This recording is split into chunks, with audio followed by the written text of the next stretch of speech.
So you guys were I'm hearing a lot of you guys wanted a theme song shortened, so here we go. This girl reviews movies, games, and books. Sometimes she plays them. So does that. And when she does it with the cat, does that make her crazy? Does that make her crazy? Probably. So, it's shorter. There you go.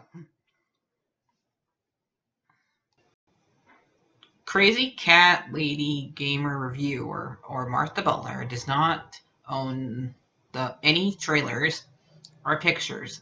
I use them under fair use, educational, for education and entertainment purpose.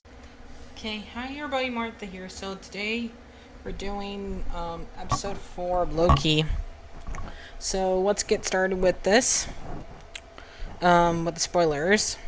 So remember, if you have not seen the episode, go watch the episode first, then come back here. Okay, good. So we start this episode with seeing Sylvie's how she gets put. Well, we don't really get to see why she's a variant. We just see them take her when she's like a little girl, and she's just playing with her toys. She's of Asgard. She's playing with the wolf. It's basically Loki's son, and Greek and Norse mythology. That was in Ragnarok, and a bunch of other Norse mythology toys. Like she's playing with a Viking a Viking ship, stuff like that. And then the Minutemen come and grabbed her. One of the Minutemen is Ropius, the judge. Sorry if I said her name wrong, but the judge that was the judge for Loki. She's a agent here, because that's how long ago it was.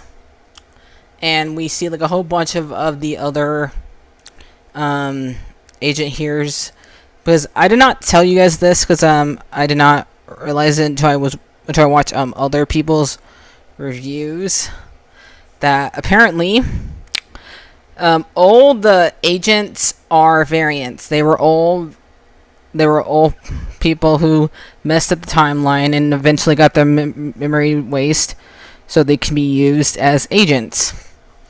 So we see a lot of we see some of the agents who were variants here, like one of them who was one of the who worked behind the desk in one of the episodes here as a variant. He looks different, but it's him. And we see her like go through pretty much everything that Loki went through. We see Sylvie like go to sign everything she said in her life. See her about cross through the robot detector to make sure she's not a robot.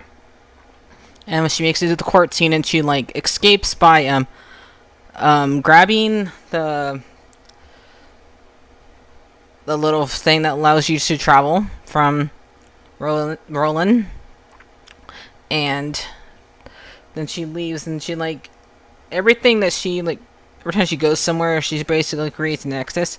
So she decides to go to basically only times where the world's about to end. So, and her and Loki are like she's on there with Loki about watching the planet about to the moon they're about to explode, that collides with the planet, and they're ready to die.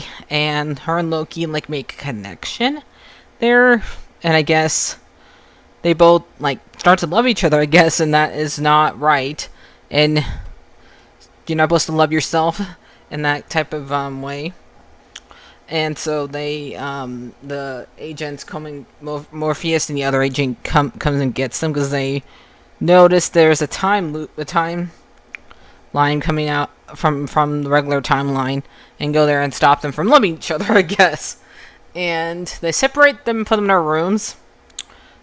Sylvie gets more guards than she does, and Loki tries to Loki tries to tell Morbius, "You are a variant."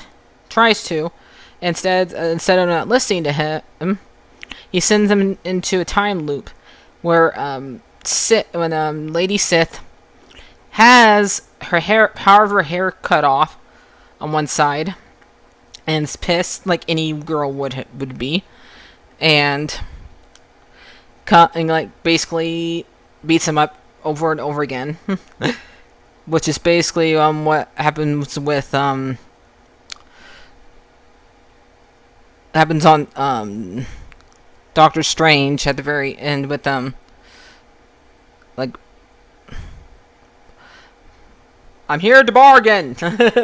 Basically, it's basically his bargain time. Like, Loki never gets us a break when it comes to anything that has to do with Doctor Strange. He can't be falling. He's caught in a time loop just like one of his bad guys. Sorry if I get any bad guys' names wrong. I can't remember that guy's name that he was telling me, "I'm here to bargain." You can tell me in the comics, but I just can't remember in the comments. I just can't remember his name right now. But anyway.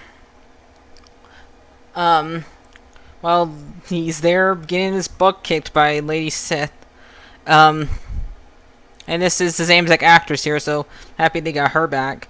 We haven't seen her since Thor the Dark World, because I don't think she was in Ragnarok. So I think she like hurt her back or something, so she was not able to be in Ragnarok. So Mobius goes and like talks to Roland and tries to ask, where is C20, the one that Sylvie like enchanted, like have like what's her thoughts? Well, she says basically she's dead. And anytime we don't see somebody's body and somebody tells you you're dead, that person's dead, you know something is up. You can't just go, "Okay, they're dead. They're dead. Nope, they're not dead."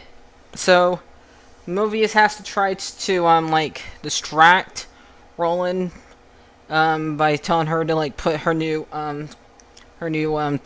souvenir from every single case clothes on the on her shelf. And she switches his like case files thing with his, so he can find out what happened to C20.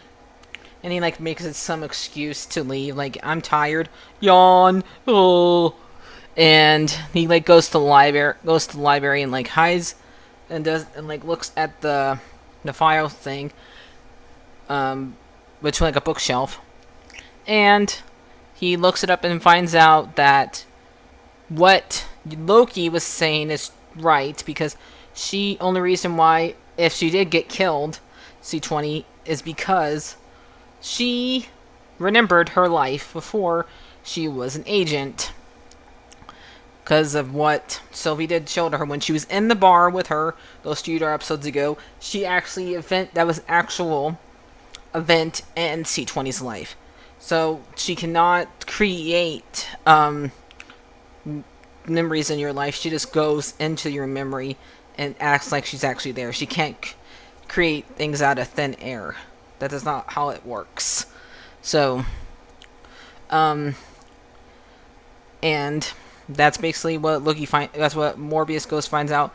So he goes and talks to Loki about this, and also Hunter B16 goes and talks to Sylvie, because whenever she was also, and Sylvie also is inside of her head.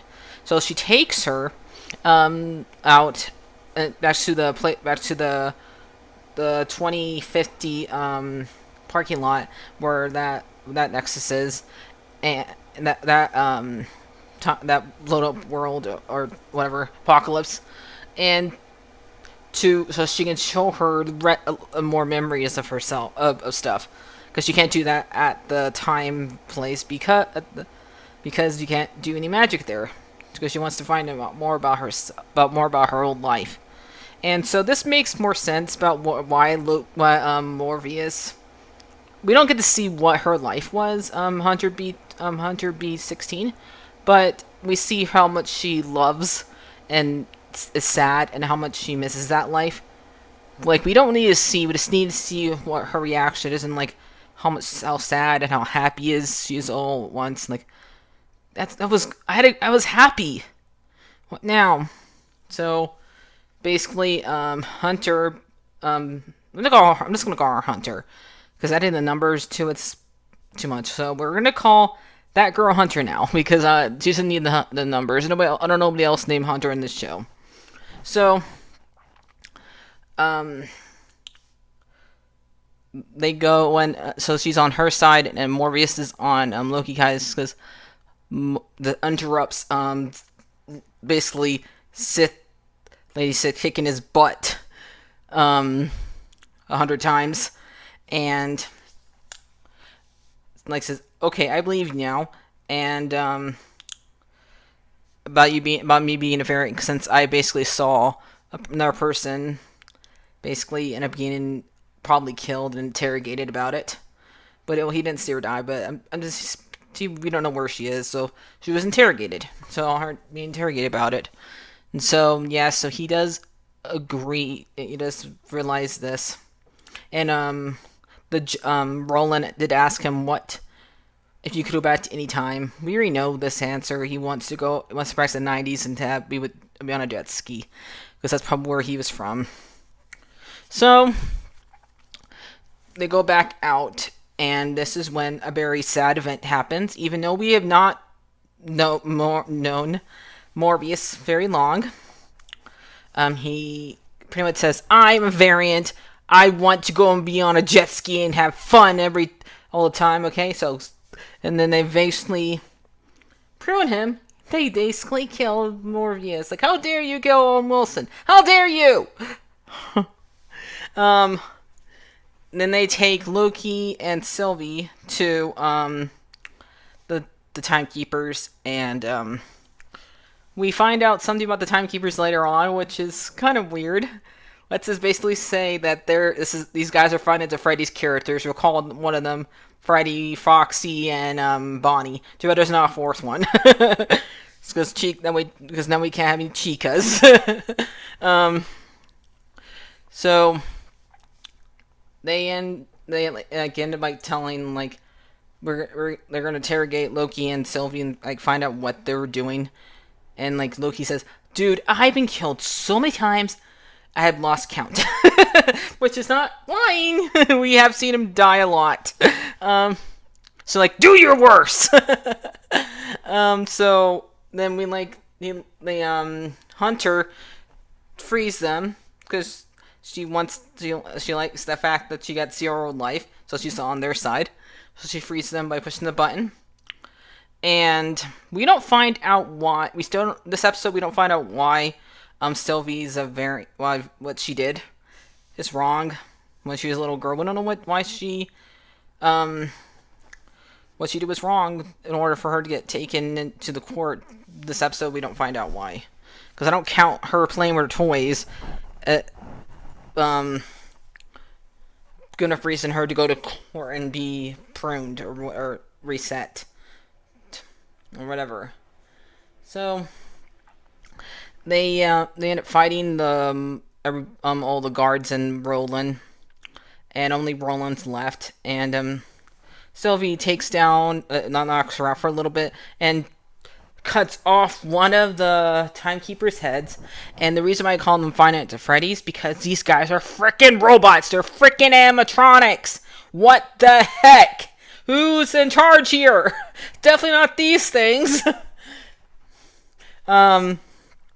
So, and while they're like trying to figure out what things are like, what's going on here, basically Loki's about to kiss Sylvie here, and then he gets erased, and Roland cannot fight because Sylvie like grabs her, and she's asking him, "Tell me basically who I am," and that's when the episode cuts away, and then we know Loki's not dead. So, and just to confirm Loki's not dead, they have a mid-credit scene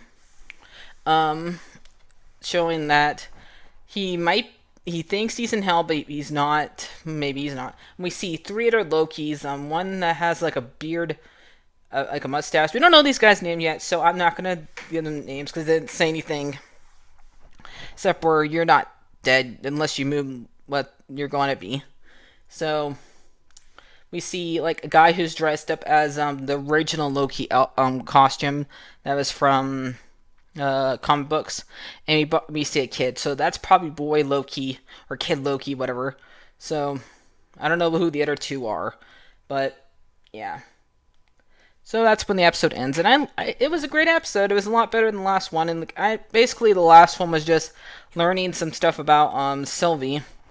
So that's why that one was a lot more it was a lore episode. This one was more of an action find out some truth about the APTA episode. So this one was a lot of more actiony. So I'm gonna give this episode a 9 out of 10. It was probably the best one yet. So I'll see you guys later. Like, favorite, and subscribe, and bye.